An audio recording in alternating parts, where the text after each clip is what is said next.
नमस्ते सन्चै हुनुहुन्छ? चिया खानुभयो त? खाना खानुभयो? बिहान खानामा तरकारी कहाँको खानुभयो? ल सुरु गरौँ। गरम गरम गरम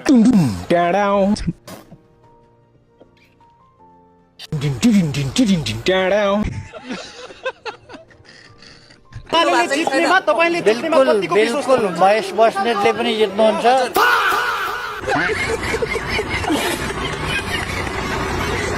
एमाले पनि भर्सक बहुमत ल्याउँछ। एमाले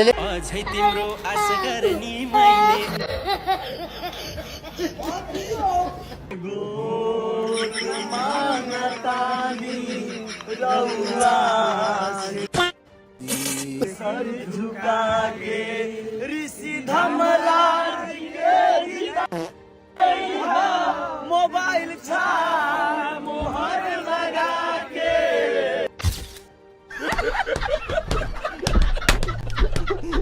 हामी उठेको मध्ये 26 जना मध्ये एकजनाले जित्छ।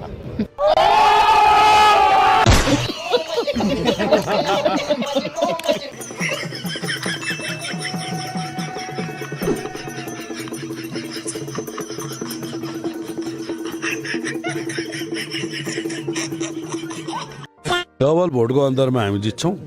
अच्छा, हाम्रो भोट 30,000 नाग्छ र दोस्रो हुने पार्टी भनेको कङ्ग्रेसै हो।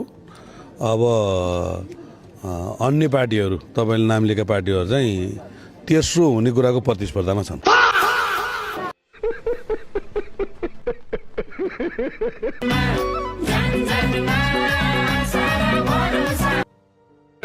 Hey, y'all, come look at this.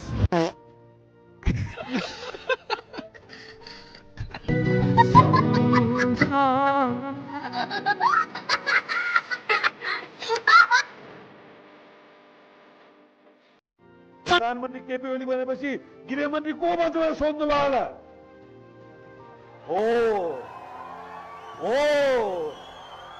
हो त्यही गृहमन्त्रीले यिनका एक एक पर्दाफास गर्छ, एक एक कारवाही गर्छ। यदि म राजनीतिमा आइ भने क्षेत्र नम्बर 5 मेरो ठाउँ हो। चुनाव लड्ने म फेरि त्यहीँ गएर चुनाव लड्छु। आह्वान गर्छु तपाईँ आएर जितेर देखाउनुहोस्। बालेनलाई भोट देशलाई चोटबाट बचाउन घन्टी बजाउँदै नयाँ युग ल्याउन। तपाईँले बालेन साथ जहाँ उठ्छ हामी हराउँछौँ भनेर भन्नुभएको थियो होइन, तर त्यहाँ समीरजीको गर्दा त भन्छ कसले भन्दैन त।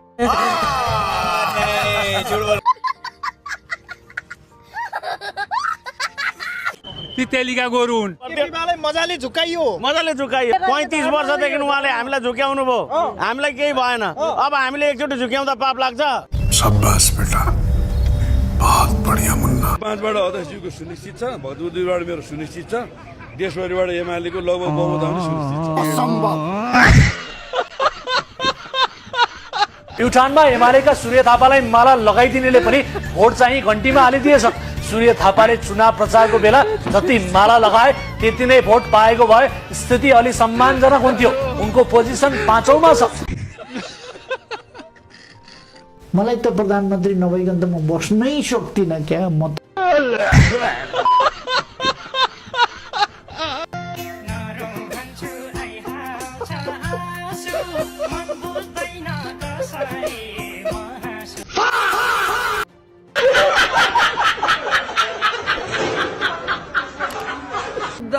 सुत्दा हैरान परेर चाहिँ यो दिमाग पनि लाटो भएको थियो। त्यसैले माइन्ड फ्रेस गर्नको लागि यहाँ एउटा गीत गाएर नाच्दैछु। कसैलाई चाहिँ छेडखानी हानेको होइन, दुःख नमान्नु होला र रमाइलो गर्नु होला। ल सुन्नुहोस्, अब म गीत गाउँदैछु। एउटा मान्छेको भोटले कति फरक पर्दछ चुनावमा।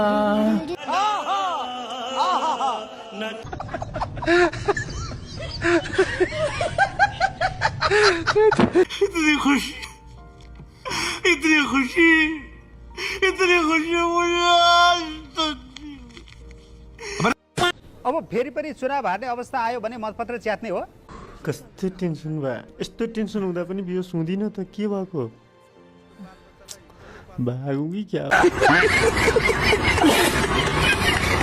चुनाव जित्छु भनेर रौतहट गएका पत्रकार ऋषि धमलाको मत बिहानसम्म शून्य आएको छ। गु खाइदिन्छु भने मैले गलत बोलिनँ, जितोस् म खाइदिन्छु, त्यसैको खाइदिन्छु।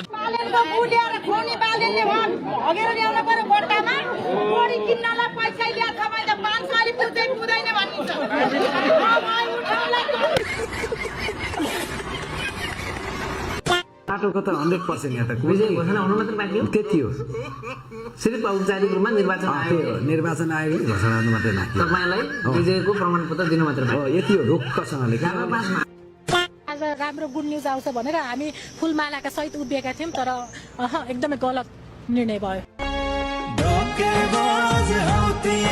कसैले पनि हार्ने उम्मेदवारलाई भोट हालेर भोट खेर नफाल्नुस् भनेर सम्झाउनुस्, जित्ने उम्मेदवारलाई सूर्य थापालाई नै भोट हाल्नुपर्छ भनेर सम्झाउनुस्।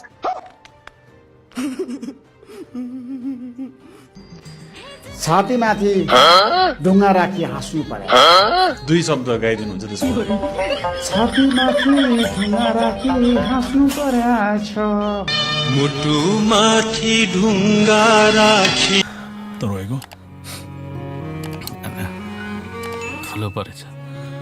मुझे फख्र है तुझ पे, मुझे पूरा पूरा यकीन था ये शाका मारा जा सकता है लेकिन जिंदा नहीं पकड़ा जा सकता।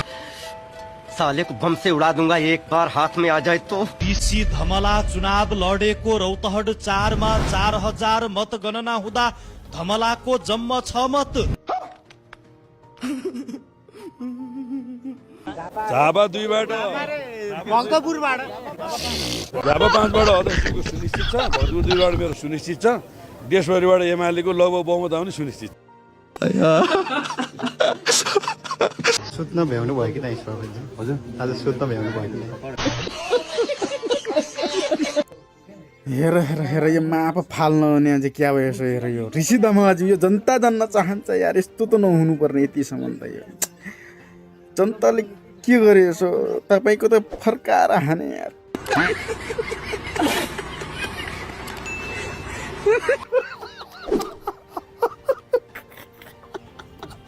तपाईँकै अनन्य मित्र रवि लामिछानेले खोलेको पार्टीले त 5 महिनामै 21 सिट जितेको थियो। त्यो गति त तपाईँले समात्न सक्नु भएन। त्योभन्दा धेरै जितेर देखाउँछौँ, नेपाली जनताले हामीलाई जिताउँछौँ।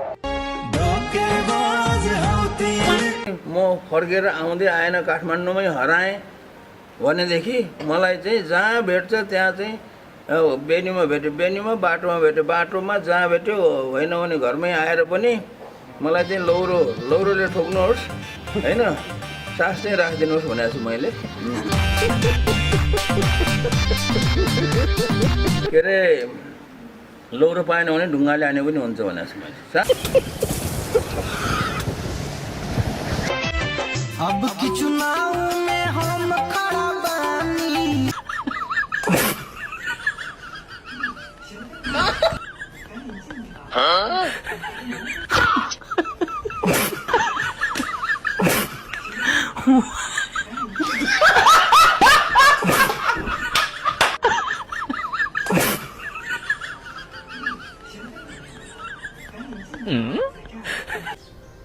तुमसे ना हो पाएगा। सम्पूर्ण आमा बुवा दाजुभाइ दिदीबहिनीहरू र मतदाताहरू, आजको निर्वाचनमा देशभरि सहभागी हुनुभएका मतदाताहरूलाई धेरै धेरै धन्यवाद दिन चाहन्छु। तपाईँहरूले लोकतन्त्रलाई बलियो बनाउनु भयो।